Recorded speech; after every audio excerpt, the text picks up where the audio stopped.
অন্যের কাজে লাগে, যে মানবতার উপকারে আসে, সে শ্রেষ্ঠ মানুষ। এভাবে ইসলাম মানবতার জয় গান গেয়েছে। আল্লাহ রাসূল সাল্লাল্লাহু আলাইহি ওয়া আলিহি ওয়াসাল্লামের সামনে দিয়ে একবার একটা লাশ যাচ্ছিল। তিনি সাহাবাদেরকে নিয়ে বসেছিলেন। হঠাৎ ওই লাশ দেখে রাসূল সাল্লাল্লাহু আলাইহি ওয়াসাল্লাম দাঁড়িয়ে গেলেন। সাহাবারা বললেন, ইয়া রাসূলুল্লাহ, ইন্নাহু ইয়াহুদি, এটা ইহুদির লাশ। কার লাশ? জুইশ, ইহুদির লাশ। আপনি দাঁড়ালেন যে? রাসূল সাল্লাল্লাহু আলাইহি ওয়াসাল্লাম বললেন, আওয়ালাইসাত নাফসান, সে হোক ইহুদি, সে কি মানুষ নয়? এটা কি একটা প্রাণ নয়? এটা কি একটা আত্মা নয়? আমি তো ইহুদি, খ্রিস্টান, নাস্তিক সেটা দেখিনি, আমি মানুষ, এ কারণে সম্মান দিয়ে দাঁড়িয়ে গিয়েছি। আল্লাহু আকবার। তাহলে ইসলাম হচ্ছে দ্য রিলিজিয়ন অফ হিউম্যানিটি, মানবতার ধর্ম। যারা আমাদেরকে মানবাধিকার শিখায়, যারা মানবতার কথা বলতে যায় আমাদের কাছে এসে, তাদের খুব ভালো করে এগুলো জেনে নেওয়া উচিত যে ১৫০০ বছর আগে ইসলাম যেভাবে মানবতাকে উচ্চে তুলে ধরেছে, মানুষের মর্যাদাকে সবচেয়ে উপরে তুলে ধরেছে, মানুষকে আশরাফুল মাখলুকাত বলেছে, নতুন করে মানবতা তাদের কাছ থেকে আমাদের শেখা লাগবে না। তাহলে ১ নম্বর হচ্ছে ইসলাম জ্ঞান ভিত্তিক ধর্ম। ২ নম্বরে বললাম ইসলাম হচ্ছে মানবতার ধর্ম। ৩ নম্বর হচ্ছে ইসলামে আল্লাহ তাআলা যে সমস্ত বিধিবিধান আমাদেরকে দিয়েছেন, ইসলামের যে রুলিংস গুলো আছে, এগুলো খুব ফ্লেক্সিবল, এগুলো অত্যন্ত লাইফ ওরিয়েন্টেড। ইসলামের বিধানগুলো সোসাইটি ওরিয়েন্টেড। আপনার কাছে ওরিয়েন্ট লাগবে না, এগুলোকে মোটেও আপনার কাছে এটাকে অসম্ভব মনে হবে না, মানতে যে কঠিন লাগবে না, বুঝতে সহজ, মানতে সহজ, এরকম চমৎকার বিধিবিধান আল্লাহ তাআলা ইসলামের ভেতরে দিয়েছেন। তার মানে মানুষের সুবিধা অসুবিধাকে ইসলাম আমলে নেয়। আমাদের সাধ্যের বাইরে কোনো বিধান আল্লাহ তাআলা ইসলামে চাপিয়ে দেননি। লা ইউকাল্লিফুল্লাহু নাফসান ইল্লা উসআহা। সাধ্যের বাইরে আল্লাহ তাআলা কোনো বিধান আমাদের উপর চাপিয়ে দেন নাই। কোনো কিছু যদি আমাদের আউট অফ ক্যাপাসিটি হয়, এরকম কোনো বিধান আল্লাহ আমাদেরকে দেন নাই। বরং ইসলামের সবগুলো বিধান আপনার কাছে খুবই যুক্তি সুলভ লাগবে, খুবই স্বভাব সুলভ লাগবে, আপনার নেচারের সাথে, আপনার চাহিদার সাথে এটা খুব যায়, খুব স্যুট করে, এমন বিধান আল্লাহ তাআলা দিয়েছেন। আল্লাহ তাআলা বলছেন, ওয়ামা জাআলা আলাইকুম ফিদ-দীনি মিন হারাজ। দ্বীনের ভেতরে, ইসলামের ভেতরে আমি কোনো হারাজ রাখিনি, জটিলতা রাখিনি, কাঠিন্যতা রাখিনি, বরং সহজ করে ইসলামকে তোমাদের জন্য আমি দিয়েছি। অন্যত্র আল্লাহ তাআলা বলছেন, ইউরিদুল্লাহু বিকুমুল ইউসরা ওয়া লা ইউরিদু বিকুমুল উসর। আল্লাহ তোমাদের জন্য সহজ চান, কঠিন চান না। আমরা অনেক সময় না বুঝে ইসলামকে খুব কঠিন করে প্রেজেন্ট করি, উপস্থাপন করি। ইসলাম আসলে এত কঠিন না, কিন্তু আমরা কঠিন করে ফেলি।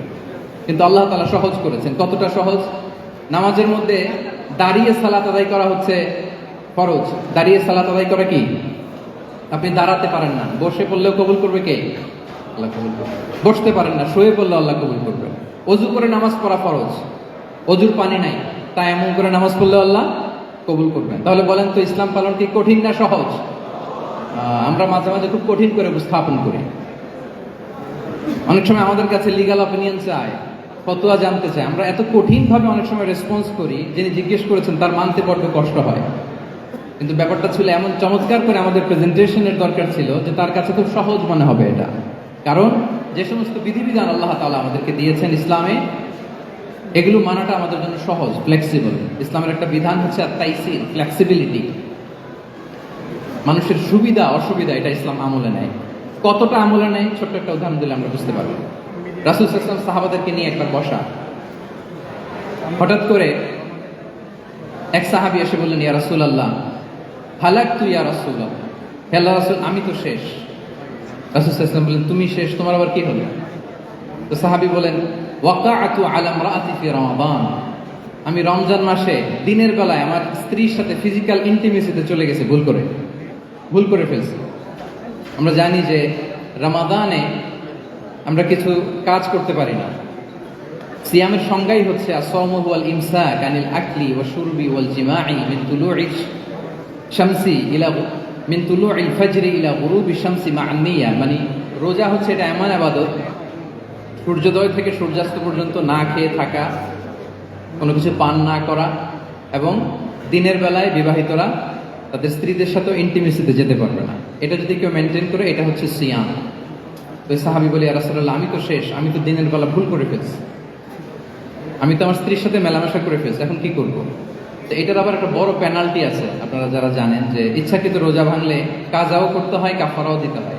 কাজা মানে একটা রোজার জন্য একটা রোজা, আর কাফারা মানে হচ্ছে আরো 60টা রোজা রাখতে হবে। কয়েকটা জিনিস আছে, বেসিক্যালি 3টা।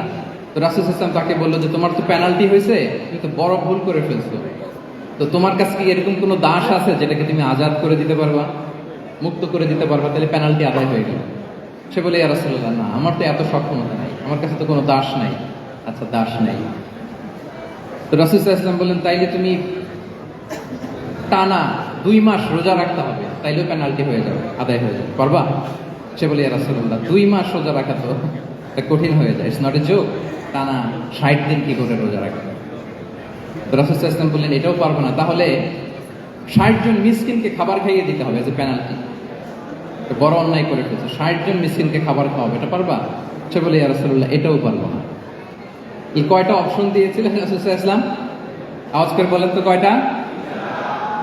একটাও উনি পারবে না। দাসও আজাদ করতে পারবে না, 2 মাস রোজাও রাখতে পারবে না, 60 জনকে খাওয়াতেও পারবে না। রাসূল সাল্লাল্লাহু আলাইহি ওয়াসাল্লাম বললেন কিছুই যখন পারবে না, কি আর করা, যাও একটু অপেক্ষা করে দেখি কি করা যায় তোমাকে নিয়ে। তো রাসূল সাল্লাল্লাহু আলাইহি ওয়াসাল্লাম অন্যান্যদের প্রশ্নের উত্তর দিচ্ছিলেন, সময় যাচ্ছে যাচ্ছে হঠাৎ করে রাসূল সাল্লাল্লাহু আলাইহি ওয়াসাল্লামের দরবারে এক ঝুড়ি সাদাকার খেজুর আসলো, এক ঝুড়ি। সাদাকার এক ঝুড়ি খেজুর দেখে রাসূল সাল্লাল্লাহু আলাইহি ওয়াসাল্লাম বললেন ওই ব্যক্তিকে ডাকো যার কিছু নাই, কিছুই করতে পারবে না। ডেকে আনা হলো। রাসূল সাল্লাল্লাহু আলাইহি ওয়াসাল্লাম বললেন যাও, তুমি তো কিছুই করতে পারবে না, এই এক ঝুড়ি চ্যারিটির খেজুর, সাদাকার খেজুর তুমি গরিবদের মাঝে বিতরণ করে দাও, তাসাদ্দাক বিহা, এটা বিতরণ করে দাও, তাইলে আশা করি আল্লাহ তোমাকে মাফ করবে। তো এই সাহাবী বলে ইয়া রাসূলুল্লাহ, আলা আফকারা মিন্না ইয়া রাসূলুল্লাহ, আমার চেয়েও গরিব কাউকে খুঁজে বের করে দান করতে হবে? রাসূল সাল্লাল্লাহু আলাইহি ওয়াসাল্লাম বললেন হ্যাঁ, গরিবকেই তো দিতে হবে। তো উনি বললেন যে রাসূলুল্লাহ, পুরো মদিনার তল্লাটে আমার চাইতে গরিব কেউ আর নাই, আমি সবচাইতে গরিব। ফাদাহিকা রাসূলুল্লাহ হাত্তা বাদাত আনিয়াবু, একথা শুনে রাসূল সাল্লাল্লাহু আলাইহি ওয়াসাল্লাম হেসে দিলেন। এত হেসে দিলেন যে রাসূল সাল্লাল্লাহু আলাইহি ওয়াসাল্লাম এই পাশের চোয়ালের দাঁত দেখা গেল, এত বেশি হাসেন না উনি, নিজেকে ধরে রাখতে পারলেন, হাসি আটকে রাখতে পারলেন। ফাদাহিকা রাসূলুল্লাহ, হেসে দিলেন। হাত্তা বাদাত আনিয়াবু, ওনার দাঁতের এপাশ ওপাশ দেখা গেল। রাসূল সাল্লাল্লাহু আলাইহি ওয়াসাল্লাম বললেন যাও, দাস মুক্তি করতে পারবে না, 2 মাস রোজাও রাখতে পারবে না, তারপরে 60 জনকে খাবারও খাওয়াতে পারবো না, এখন দিলাম চ্যারিটির এক ঝুড়ি খেজুর, এটা গরিবদের মধ্যে দান করে দাও। তুমি বলো যে তোমার চেয়ে গরিব আর কেউ নেই, তো কি করা যাও, তুমি তোমার ফ্যামিলি নিয়ে এটা খাও, তোমার ফ্যামিলির মেম্বার্স যারা আছে এদেরকে নিয়ে এটা কি করো, খাও। দেখেন আমাদের সুবিধা অসুবিধাকে ইসলাম কতটা বিবেচনায় নেয়। আসছিল পেনাল্টি দিতে, কথা বুঝতেছেন আমার? ওই সাহাবী রাসূল সাল্লাল্লাহু আলাইহি ওয়াসাল্লামের কাছে আসছিল কি দিতে, পেনাল্টি, এখন নিয়ে গেল কি, এক ঝুড়ি। আল্লাহু আকবার বলবেন না? দিস ইজ আওয়ার ইসলাম, যেটা নিয়ে আমাদের প্রাউড ফিল করা উচিত। কি বলেন? আমাদের যে ধর্ম জ্ঞানের কথা বলে, আমাদের যে ধর্ম মানবতার কথা বলে, আমাদের যে ধর্ম এমন বিধান দেয় যেটা মানতে পালন করতে আমাদের কষ্ট হয় না, বরং আমাদের সুবিধা অসুবিধা বিবেচনায় নেয়, সে ধর্ম নিয়ে, সেই ইসলাম নিয়ে আমাদের প্রাউড ফিল করা উচিত কিনা বলেন? শুনি নাই আমি, ইয়েস অর নো? আচ্ছা, গেল ফ্লেক্সিবিলিটি। আচ্ছা, অন্যের অধিকারের ব্যাপারে সচেষ্ট থাকতে বলে ইসলাম। সুবহানাল্লাহ। আল মুসলিমু মান সালিমাল মুসলিমুনা মিন বিলিসানিহি ওয়া ইয়াদিহি, মুসলিম তো সে যার হাত থেকে, যার হাতের অনিষ্ট, মুখের অনিষ্ট থেকে তার আশেপাশের ভাইয়েরা নিরাপদে থাকে, সে হচ্ছে মুসলিম। তার মানে আপনার হাত দিয়ে, আপনার কথা দিয়ে, আপনার কাজ দিয়ে আপনি আশেপাশের কাউকে যদি কষ্ট দেন, আপনি মুসলিম হতে পারবেন? আপনি আশেপাশের কাউকে কষ্ট দিতে পারবেন? আপনার নেইবরকে যদি আপনি কষ্ট দেন, আপনি মুসলিম হতে পারবেন না। আপনি অন্যের প্রাইভেসিতে যদি ইন্টারফেয়ার করেন, কারো প্রাইভেসি যদি ভায়োলেট করেন, আপনি ভালো মুসলিম হতে পারবেন? কারো পার্সোনাল স্পেসে যদি আপনি নাক গলান, আপনি যদি ইন্টারফেয়ার করেন, তাহলে আপনি ভালো মুসলিম হতে পারবেন? অন্যের অধিকারের ব্যাপারে ইসলাম আমাদেরকে সচেষ্ট থাকতে বলে। ইসলাম বলে ওয়ালা তাজাসসু, খবরদার, খবরদার গোয়েন্দাগিরি করো না, কারো পার্সোনাল স্পেসে নাক ঢুকিও না, যেটা তোমার ইস্যু না, যেটা তোমার বিজনেস না, ওখানে তুমি কবু যাবে না। কিন্তু আমরা এগুলো ভায়োলেট করি, দেদারসে, কি বলেন, করি না? অন্যের কোনো বিষয়ে আমাদের আগ্রহ থাকে বেশি, এরকম থাকে না? এনএসইউতে আলহামদুলিল্লাহ এরকম কেউ নাই? আছে এরকম? কারো পার্সোনাল বিষয়ে আমাদের কোনো ইন্টারেস্ট আছে? আছে না নাই? হাফ হাফ হয়ে গেছে, দেখছেন? আচ্ছা, অন্যের পার্সোনাল বিষয় জানতে খুব মন চায় কার কার, দেখি।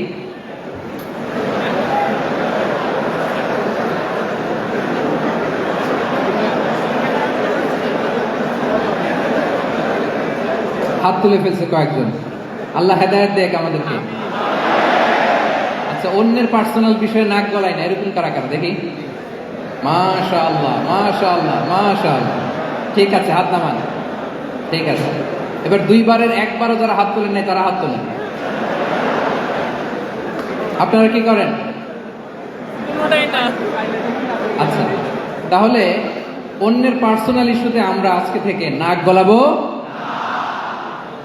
আমরা ভুল করে ফেলি। ইনশাল্লাহ আমরা এমনটা করবো না। আমরা অনেক খুঁচিয়ে খুঁচিয়ে তার পার্সোনাল বিষয় জানতে চাই। বিশেষ করে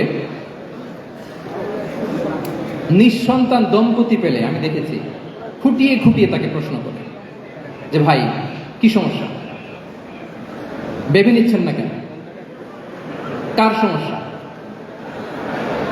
আপনার সমস্যা না ভাবির সমস্যা, আর বেটা তোর কি সমস্যা সেটা বল।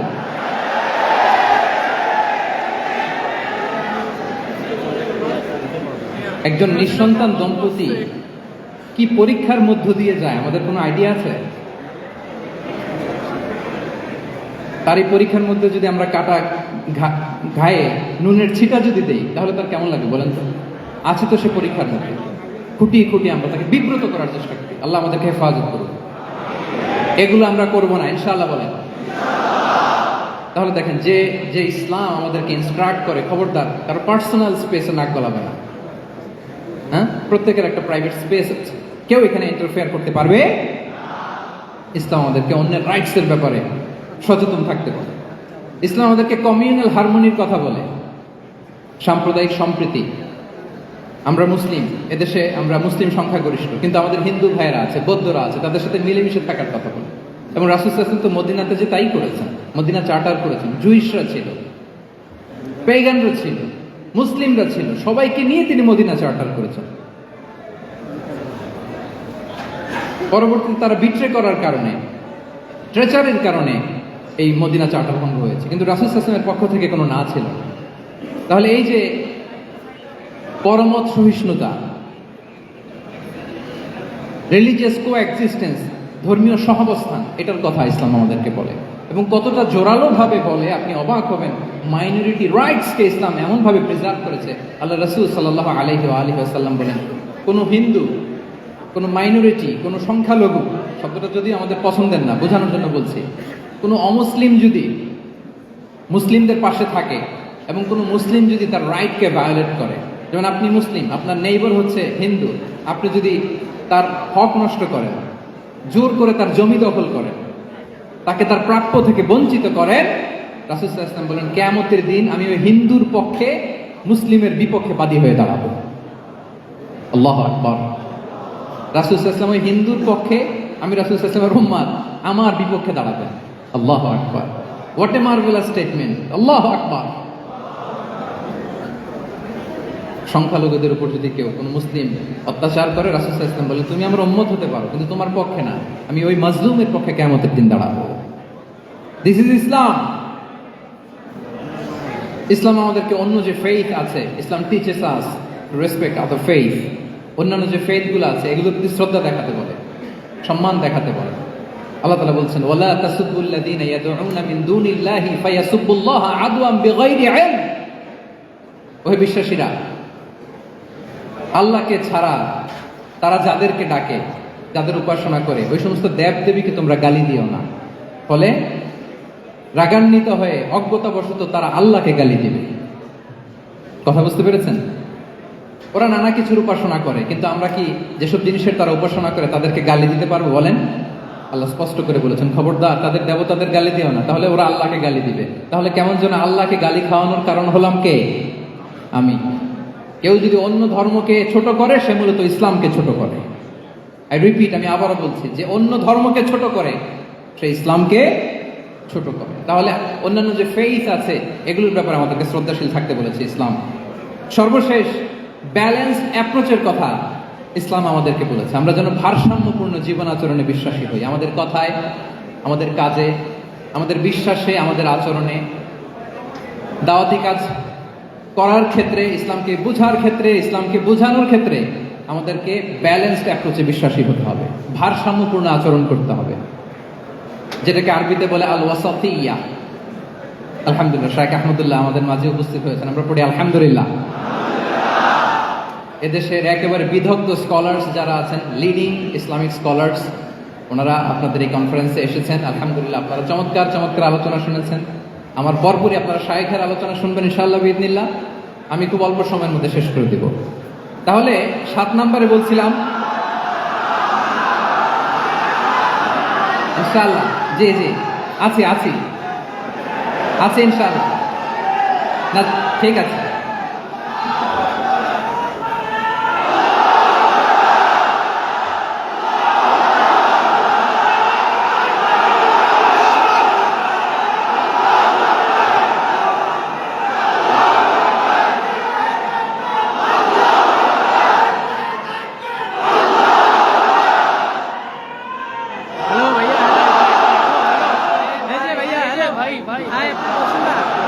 সম্মানিত সুধী মণ্ডলী, ওয়াকাযালিকা জাআলনাকুম উম্মাতাও ওয়াসাতা লিতাকুনু শুহাদাআ আলান নাস ওয়া ইয়াকুনা রাসূলু আলাইকুম শাহীদা। আমরা হচ্ছে মধ্যমপন্থী জাতি। ইসলাম আমাদেরকে বাড়াবাড়িও শেখায় না, ছাড়াছাড়িও শেখায় না, বরং মাঝামাঝি থাকতে বলে। আলহামদুলিল্লাহ বলেন। আমরা শিথিলপন্থীও নই, আমরা কট্টরপন্থীও নই, বরং আমরা মধ্যমপন্থী। আমরা কোন পন্থী বলেন তো? আওয়াজ করে, আমরা কোন পন্থী?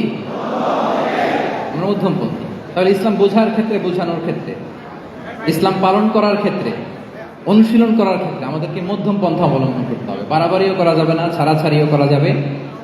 আমরা শিথিলপন্থীও নয়, কট্টরপন্থীও নয়, আমরা হচ্ছে মধ্যমপন্থী। তাহলে এরকম অনেকগুলো ফিচার দিয়ে আল্লাহ তাআলা ইসলামকে বৈশিষ্ট্যমণ্ডিত করেছেন। আমি কেবলমাত্র 7টি উল্লেখ করেছি। আচ্ছা, আপনাদের কাছে কি মনে হয়, এই যে ফিচারগুলো দিয়ে আল্লাহ তাআলা ইসলামকে বৈশিষ্ট্যমণ্ডিত করেছেন, ওই ইসলাম পেয়ে, এই মুসলিম আইডেন্টিটি নিয়ে আমাদের প্রাউড ফিল করা উচিত নাকি উচিত না? বলেন। Of course, absolutely, we should feel proud of our Muslim identity. যে ইসলাম আল্লাহ তাআলা আমাদেরকে দিয়েছেন, এই মুসলিম আইডেন্টিটি নিয়ে আমাদেরকে অবশ্যই গর্ব করা উচিত। এখন আমি বলবো, হোয়াট শুড উই ডু